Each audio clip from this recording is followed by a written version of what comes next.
Well, to discuss this, I'm joined by Eva Fodor from Budapest. She's an associate professor at the Central European University that has been forced out of Hungary. From Brussels is Istvan Hegedus.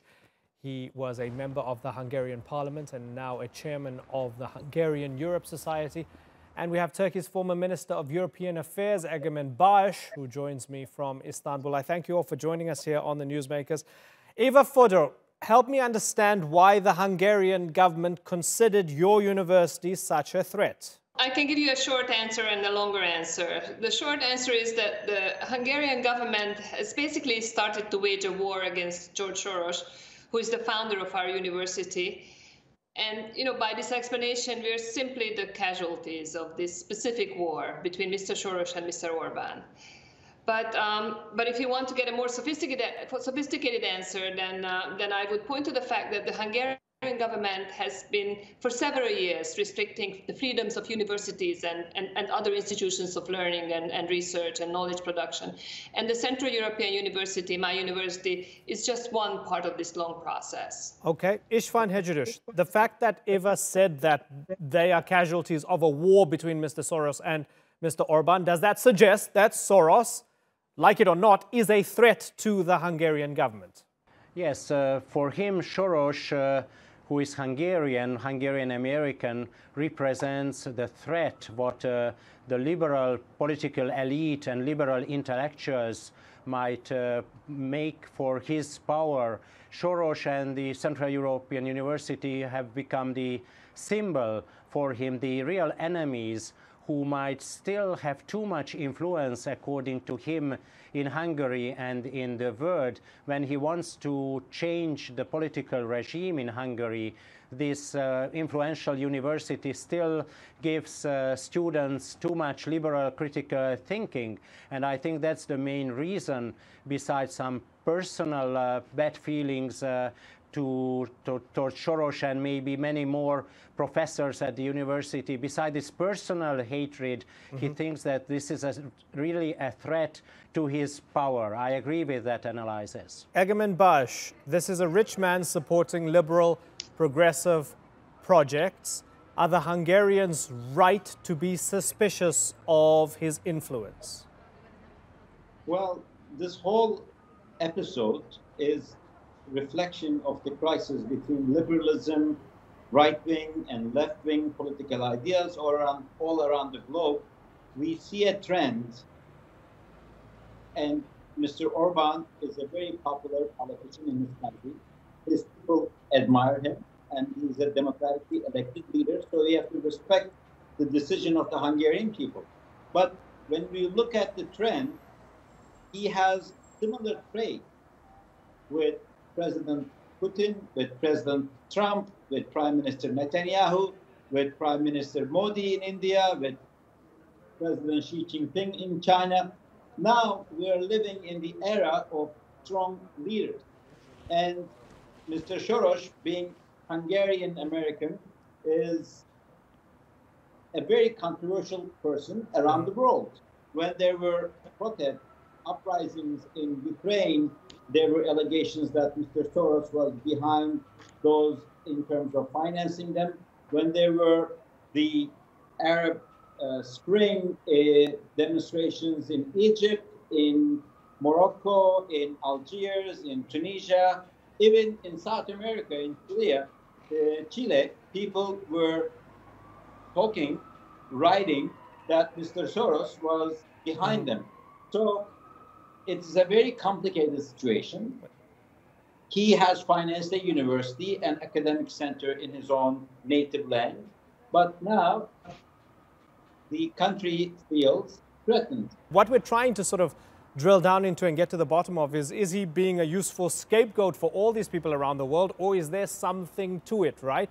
Now, something that's fascinating, and we'll come back and we'll pivot back to Turkey in a moment or two, but Istvan, I want to ask you, when we look at some of the symbolism, especially among right-wingers in Europe, when they criticize Soros, we have the conspiracy theories, there's these ideas that he was a Jew who even helped the Nazis kill fellow Jews. We see the long nose and we see the Star of David and the claws and that kind of thing. And a lot of the time, the very name Soros or Soros is used as a dog whistle for anti-Semitism and anti-immigrant sentiment and so forth. So, Istvan, does it actually muddy the waters where we can't even have a proper conversation about Soros and his influence without falling into these binaries?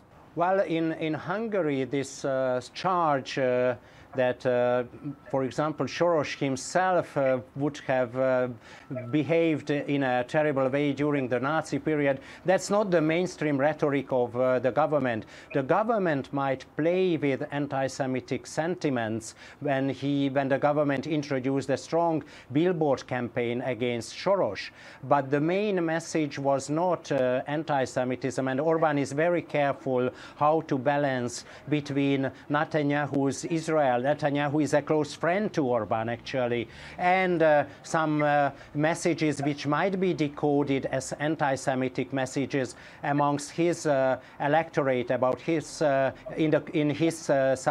around his supporters. So I mean that the main message for Orban was to mobilize people against the refugees, against the migrants, and to make an enemy which can be used to show that there is someone who organizes this influx of migrants to Europe, and to blame him to organize this, and to blame the NGOs, the Hungarian civil rights organizations, to help migrants and to make a strong cleavage inside Europe, which might be very useful for him. Who is against migration and who is in favor of migration? So I would argue that anti-Semitism is not the major point, right, at least in the Hungarian case. However, it is certainly a very important and dark part of that rhetoric. Yeah, it's interesting. In the United States, that seems to be a bigger thing. Donald Trump Jr. retweeting Roseanne Barr, making the claim that Soros was a Nazi who turned his fellow Jews to be murdered in German concentration camps. In the United States, they're accusing him of funding the migrant caravan. So it's fascinating. It takes on a different form in the United States. Eva Fodor, for the record, was the university ever used for political means? Because we have Katalin Novak, a Hungarian minister, telling France 24, Soros is trying to influence the political system and trying to influence elections in the country. Was your university ever used for political means? That makes no sense, that claim that you just quoted. The university was founded by George Soros, but we have a board of trustees. We are right now a completely free and independent institution. We're responsible to our board of trustees that consists of 21 very powerful people. Many of them are academics, the chancellor of Berkeley, the vice president of Oxford University, provost of Stanford and Columbia, and I could go on. These are the people that we're responsible to, and not to Mr. Soros. So even this very close association of the university with Mr. Soros, although we are indeed proud of his legacy and happy to have received his endowment to operate the university, is still false and depicting the university in a very prejudiced light. We are not Mr. Soros's university, Yes, we are the Central European University. Egemen Bagis, Gezi protest. The president believes that Soros was involved in supporting the Gezi protests through this man, Osman Kavala, who's currently being held. Tell me what leads the Turkish state to believe that Soros was involved in trying to unsettle and unseat the state? Well, I'm not a part of the Turkish state anymore. I'm a professor at the Istanbul Aydın University. That's where I'm connecting to your program from. However, I can tell you that in the beginning of Erdogan era of Turkey, Mr. Soros was speaking very much in favor of President Erdogan's reforms and the activities and the successful accomplishment of the AK Party of Erdogan government. But in the recent years, especially in the aftermath of Gezi, he's changed his tone and he's become a critic of the Erdogan government. Well, Mr. Kavala is being detained on charges that he was somehow influential in organizing this undemocratic demonstrations against the democratically elected government. And there are rumors that he was financed by Mr. Soros. But I have not read the indictment. I don't think the indictment is out yet. So we have yet to see what kind of evidence, documents are there to link Mr. Soros to Mr. Kavala and their joint efforts to the Gezi uprising that took place 5 years ago in Turkey. Istvan Hegedus, when the Turkish president comes out and mentions Soros by name, mentions his nationality, mentions his religion, and connects it to the Gezi protests of 2013, would you be willing to look at it and think that, okay, maybe there is something to it? Or is the president just falling into a trend that other European leaders are also falling into? Yes, I think that the Turkish President Erdogan can learn from Viktor Orban, and Viktor Orban also studies what Erdogan is doing, and they are both learning from Putin and so on. So they have a joint rhetoric, maybe with some regional or national differences. For example, what I said, Orban would not attack directly Soros because he is Jewish, but he attacks him because he is Hungarian and American, a so-called infamous Hungarian, how he said about Uncle Soros. He uses this language about him. And yes, in general, I think that because we live in this era when populism has become so influential in many countries, and in Hungary we have, and in Turkey as well, a populist or semi-authoritarian regime, they learn how to build a new regime fighting against the old-fashioned liberal democracy. Orban even invented the expression illiberal state or illiberal democracy, and it means that his enemies actually are all the features of the traditional mainstream liberal democracies. Allow me to ask you this. Open society foundations give billions in grants, right? If it can be proven, and again, we haven't read the indictment, if it can be proven that open society foundation money went to people suspected by the state of trying to illegally undermine the state, would you accept that this is just the rule of law playing out in Turkey? I don't know much about Turkey, but I'm sure it's exactly the same story, more or less, what we have in Hungary, using a totally legal entity, the Open Society Foundations, which had operations in Hungary for 30 years, from the end of the collapse of communism, when Soros even supported new liberal-minded politicians like Viktor Orban himself or his party, where I belong to. And that was until the last moment totally legal in Hungary, that someone who has a foundation supports human rights organizations all over the world. There was no conspiracy. It's all a fabrication by populist leaders. There was nothing illegal in that, and that's very hard to fight against it, because how to fight against conspiracy theories, that's not a very clear possibility for us in Hungary and all over in the world. Egemen Bagis, is that a fair criticism that Turkey is maybe getting sucked into a conspiracy theory about Soros? I'm not really sure. We have a saying in Turkish, there would be no smoke unless there was a fire. There's been so many allegations, not only in Turkey, but all around the world, in Ukraine, in Chile, in Middle East, about Mr. Soros. And I think he could have worked much harder to change this image of himself and his foundation. And I haven't seen really much effort, neither on his part or on the part of his team, to change that image. He kind of enjoys being this very powerful guy who can interfere into democracies and so forth. It would not be that difficult to really fix this image if it was not really accurate. However, I disagree with our Hungarian colleague that Turkey is a semi-authoritarian. I want to remind that President Erdogan was first elected, his party was first elected into office in 2002, with 35% of the popular vote.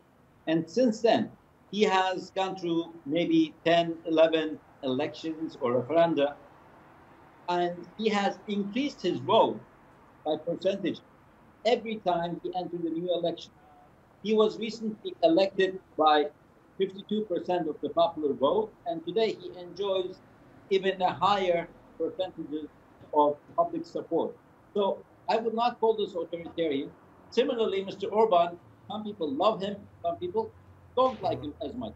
But he's democratically elected, and we have to respect the decision of the Hungarian people. After all, Hungarian people have been re-electing him to govern them. And we have to respect their choice. I disagree with some of the policies of Mr. Prime Minister Orban, especially vis-a-vis migration, vis-a-vis the Syrian refugee crisis, where we're housing more than 3.5 million Syrians, and he doesn't want to take even 10,000 of them. But I have to respect that he wins the hearts and minds of his own people.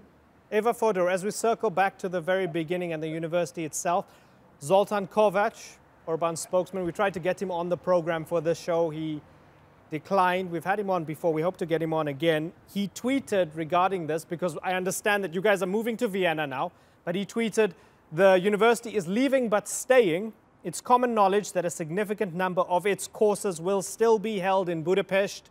This is nothing more than a Soros-style political bluff, which does not merit the attention of the government. So, Eva, you have the government saying you guys are milking this and you guys are exaggerating it. Please address that for us finally. That is a flat-out lie.